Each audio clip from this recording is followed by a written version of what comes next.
Alright, boys and girls, welcome back to the channel. Today I've got another 2024 AFL trade rumours, discussion, theories video. Pretty much everything that's going on right now. Again, if my eyes are looking a little squinty, my face is looking a little bit red, I've actually got the most major hay fever going on right now. I swear I've got a demon coming out of my nose and something trying to crawl its way out of my eyes. So if I look like I'm turning into an alien or something like that, please don't come in the comment section and say I've got like a bad reaction from getting fillers in my face or something like that. I don't know. I have not gotten any work done. I promised. I still look a bit mentally and physically disabled. So yeah, I don't quite have that Kardashian look about me right now. But again, before we get into it all, if you haven't already, like this video, subscribe to the channel, become a bench warmer so you never miss out on any videos published by this fatty right here. And, you know, hit the notification bell, whatever it may be. Again, boys and girls, we've got a ton of AFL news to talk about, so we'll get straight into some of the news going around with Clayton Oliver right now. Some news that legitimately came out of nowhere, like literally. I mean, last year when this news was popping off, I think everyone was a bit shocked. Now this year, we're a little bit more accepting of the idea that this is an actual thing, and for a second year in a row, Clayton Oliver trade talks are happening. But it is being said that Geelong are going to be meeting with Clayton Oliver.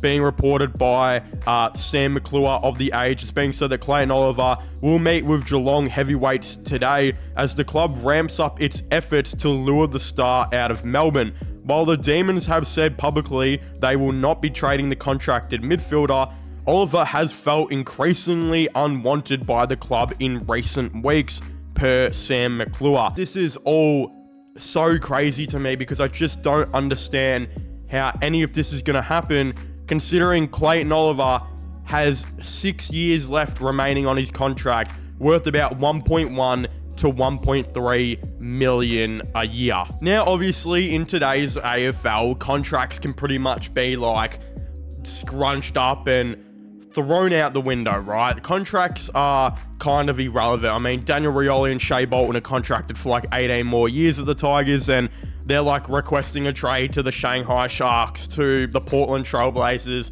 basically any team that's not Richmond right now.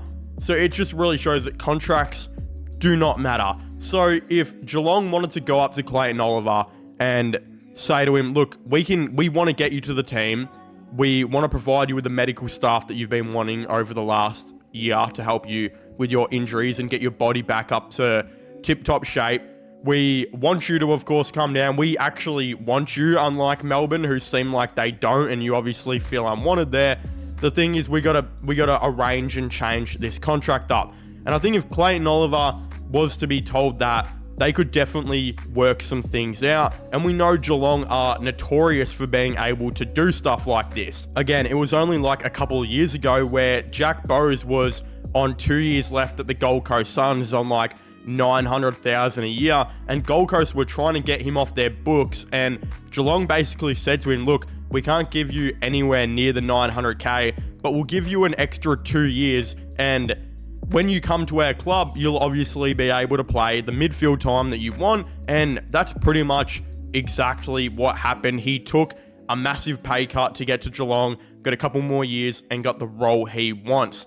I could very well see Geelong going up to Clayton Oliver and being like, if you're on 1.2 a year right now, we can give you the 1 million a season, right? You come to our team, you'll get the 100% midfield time, obviously, but we'll give you the trainers and the doctors that you want. I mean, you'll actually feel wanted at this club, and there won't be any of the controversy about you that you've had back at Melbourne. Again, it's not often where, you know, players genuinely take less money to go to clubs. Like Jack Bowes is probably one of the only situations, but Clayton Oliver seems like he really wants out of Melbourne, and I feel like if a situation gets done, it could very well be to Geelong where maybe they front load the deal, maybe they back end the deal, maybe he takes a couple 100,000 less on this new contract just to basically make it happen. And again, there's a lot of ifs and buts, but you know, this is trade talk, and basically every rumor and their dad gets spawned in when it's trade season in the AFL. So again, that's the whole entire Clayton Oliver situation. We've been hearing a ton out of the West as of late. Again, one rumor actually being said that Western Australian-based clubs are of the belief that it is his intention to return home at the end of next year. John Ralph talking about Sydney superstar Chad Warner. Again, Chad Warner remains contracted until the end of 2025, but both Western Australian clubs believe Warner will request a trade back to his home state by the end of next year. Again, this is super interesting. Like, if Sydney won the flag this year, I feel like everyone would have probably said, no, this is just a load of crap. None of this will ever happen. But the fact that there has been some issues, you know, as of late with Sydney getting absolutely demolished. It's their second grand final in 3 years. They've got demolished in it, and it's just like a lot of people are really starting to talk and are starting to ramp up these discussions about what Chad Warner's future could actually be like. And it legitimately doesn't help that. I think it was in the Herald Sun the other day. Someone actually wrote about saying that the Sydney Swans' biggest problem is they have way too much star power and depth in their midfield, and not enough depth for like barely any star power in their backline. So he actually proposed that losing Chad Warner would be a good situation, because they could probably bring in like 2 first-round picks where they could go and bring in some very good young backmen to add to their defense. Again, I don't know if any of this is going to happen. I have a very big feeling that the money Chad Warner gets offered from Sydney and the guarantee of continuing to play finals and whatnot could be insane. Like, he is still so young to the point where he could probably get like a 10-year deal worth $13 to $15 million, making him one of the highest paid players in the AFL. Like, that's just the reality of things. We saw Mac Andrew get like a 10-year deal.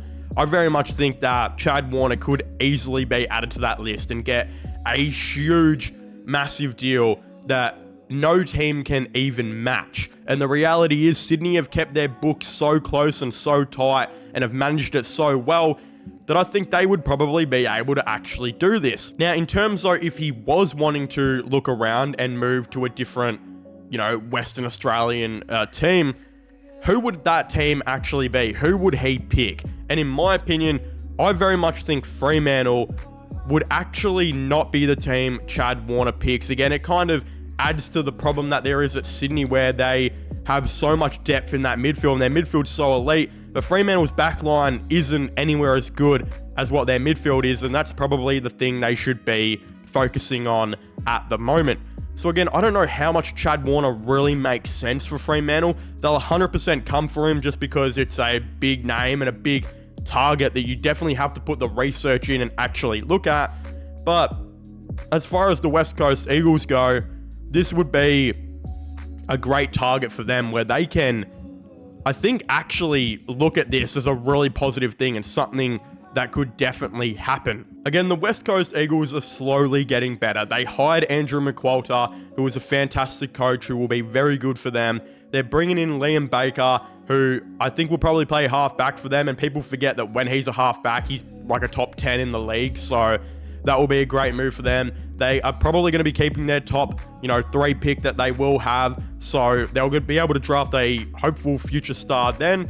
And again, they're bringing some depth players in like Jack Graham and continuing to add to this squad. And then when we look at next year, the thing is, there's a very big chance that they will try and keep their pick next year. Sydney will come very, very hard for it. But considering you might be able to trade like 2 to 3 years of picks in advance next year, I think Sydney could very well be like to, Fremantle, if you don't want to give us your top pick, we'll take your 2026 and 2027 first. And maybe they ask for a player back. And I think the, West Coast Eagles would definitely do that. They get to keep like another top 5 pick in 2025 and bring in Chad Warner. That team would start to actually look really good. So again, if anyone is going to go for Chad Warner, I feel like it's West Coast. And I also wonder if Sydney are going to look at Jeremy McGovern in a potential trade package here. And look, McGovern just came off All-Australian, and the reality is Sydney have come for McGovern like twice before, and they've come for him really, really hard. pause. What the hell? So I wouldn't be surprised if, you know, West Coast even said to Sydney, look, if we do this deal, we do want to do the first round picks, but if you guys really want Jeremy McGovern and McGovern wants to go there, maybe we can try and sort something out. So again, I'm not too sure if any of this is going to go down. This is like way looking into the future in the next year. We'll have to definitely wait and see, but I definitely feel like he's still a massive chance to re-sign, but I think West Coast will put in a massive offer for him. There's also another report here by Sam Edmund that says, I would say it's a reasonable chance to happen that Tim Kelly is playing for Freo next year.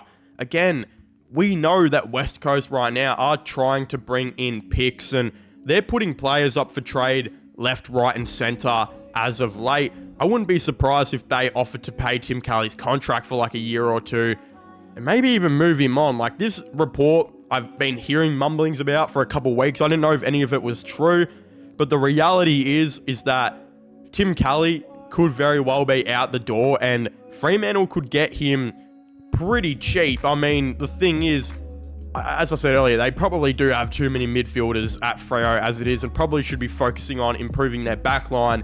But Tim Kelly is still a good player. He is still a good depth piece. And if you could get Tim Kelly for an early second round pick and something else like that, I think the Freo Dockers would definitely consider it. Again, this is just a bizarre one that has come out of nowhere. Will it happen? Probably not, but it's still interesting at the end of the day. And the thing is, Tim Kelly went to West Coast to contend, and it didn't really happen. He also didn't exactly play like the greatest football there, and he's been good for them, but not anything that they expected, and not like what he was at the Geelong days. So I wonder if Freo do look at him and maybe have the observation, but again, I don't know if I really see this happen. This is just more of a fun one that has been chucked in out of nowhere, and I guess it's an interesting thing to talk about. Again, in terms of West Coast as well, as mentioned earlier, they have just pretty much acquired Liam Baker and Jack Graham, with both of them nominating West Coast, I should say, not West Coast, what the hell, as their club of choice, being so that Andrew McQualter's Richmond connections are already paying off, with Liam Baker and Jack Graham nominating to join the Eagles upon his announcement as coach. While Graham can walk as a free agent, the Eagles will need to trade to secure Baker. Again, Jack Graham will just walk to West Coast and they'll get him for free, and Richmond will get a early second round pick compensation, hopefully, for them. Could very well be like a mid of second round pick as well.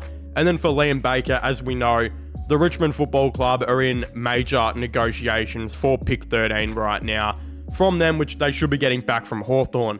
Again, there's a lot of West Coast fans who are saying, we don't want to give that up for Baker. He's not worth that. We can just get him for free and walk him into the preseason.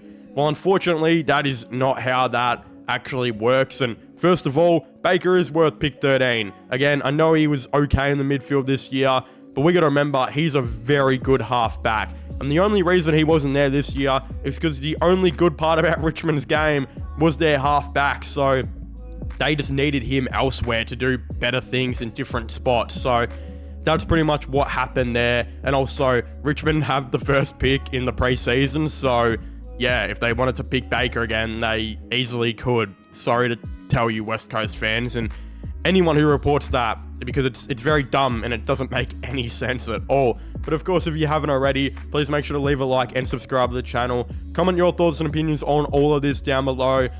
Do you guys like what's going on in the trade period right now? Who's going to go where, this and that? I very much like to know. Subscribe to my gaming channel, my IRL/long channels, and this channel if you haven't already. And yeah, links for everything else will be down below. But yeah, as I was saying, please make sure to leave a like, subscribe, and comment, and I'll see you guys next time. Goodbye.